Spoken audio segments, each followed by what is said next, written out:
कल्पना कीजिए, आप एक ऐसे दुश्मन के दरबार में खड़े हैं जो पूरे हिंदुस्तान का सबसे शक्तिशाली बादशाह है और अचानक आपको पता चलता है कि आप अब कैद हो चुके हैं। ना बाहर जाने का कोई रास्ता, ना कोई मदद। लेकिन फिर भी आप एक ऐसी योजना बनाते हैं जो इतिहास के सबसे साहसी पलायन में से एक बन जाती है। तो आज हम बात करने वाले हैं छत्रपति शिवाजी महाराज की उसी कहानी की जो आगरा से उनके हैरत अंगेज पलायन की दास्तां है। ये सिर्फ एक इसीलिए उसने शिवाजी को आगरा बुलाया। कहने को तो ये एक सम्मानजनक न्योता था, लेकिन असल में ये एक जाल था। दरबार में पहुंचते ही खेल बदल गया। यहाँ उम्मीदों का एक बहुत बड़ा टकराव हुआ।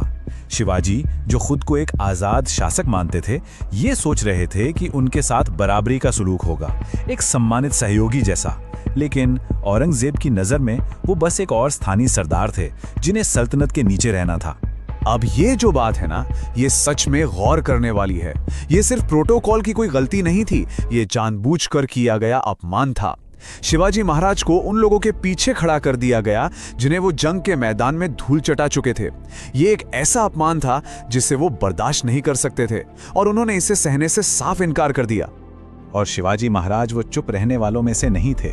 उन्होंने भरे दरबार में अपनी नाराजगी जाहिर कर दी। औरंगजेब को यह बात बिल्कुल पसंद नहीं आई। उसने फौरन हुक्म दिया कि शिवाजी को नजरबंद कर लिया जाए।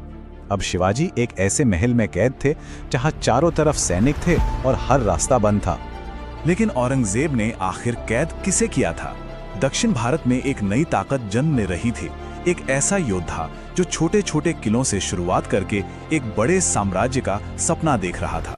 चलिए जरा पीछे कि वो गिनती में मुगलों का सामना नहीं कर सकते, इसलिए उन्होंने एक नई युद्ध शैली अपनाई। मतलब उन्होंने खेल के नियम ही बदल दिए। तो गनीमी कावा का मतलब सिर्फ छिपकर हमला करना नहीं था। इसके कुछ बहुत ही सीधे और असरदार नियम थे। तेजी से हमला करो, दुश्मन को ज्यादा से ज्यादा नुकसान पहुंचाओ और इससे पहले कि वो संभल पाए सुरक्षित वापस लौट आओ।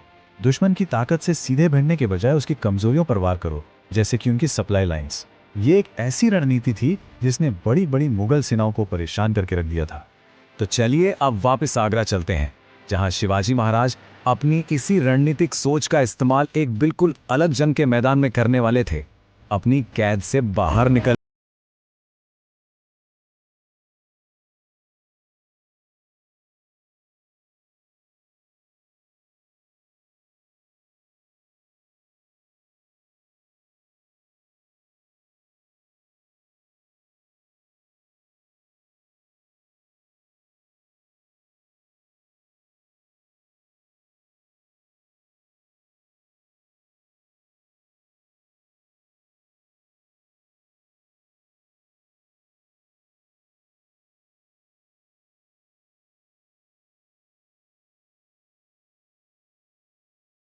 की बात हो गई और उन्होंने ढील बरतनी शुरू कर दी। और फिर आया वो दिन 17 अगस्त 1666, जब शिवाजी और उनके बेटे संभाजी खुद उन्हीं टोकरियों में छिप गए और पहरेदारों की आंखों की ठीक सामने से बाहर निकल गए।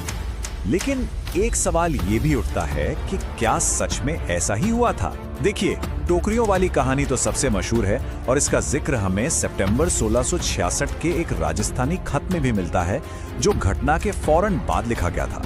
हालांकि कुछ इतिहासकार ये भी मानते हैं कि शायद उन्होंने गार्ड लगभग 1600 किलोमीटर की दूरी सिर्फ 30 दिनों में तय। भेस ऐसा था कि उनकी अपनी और दूसरी तरफ मराठों के लिए ये एक बहुत बड़ी जीत थी।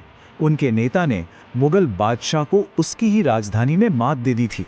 इस एक घटना ने शिवाजी को एक क्षेत्रीय नेता से एक महान नायक बना दिया, जिनकी कहानियां पूरे दक्कन में सुनाई जाने लगी। और ये घटना सिर्फ एक पलायन से कहीं ज्यादा बन गई।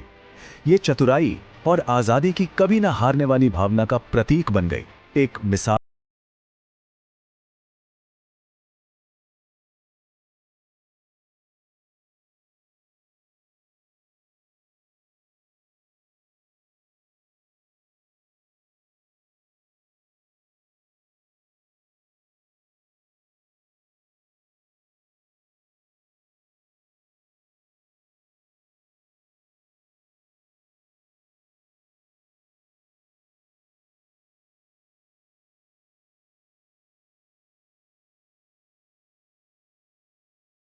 ये कहानी हमें सिखाती है कि अगर इरादा मजबूत हो तो कोई भी कैद आपको रोक नहीं सकती, और अगर दिमाग तेज हो तो आप सबसे बड़े दुश्मन को भी हरा सकते हैं। अगर आपको ऐसे महान वीरों की कहानी पसंद है तो चैनल को सब्सक्राइब जरूर करें।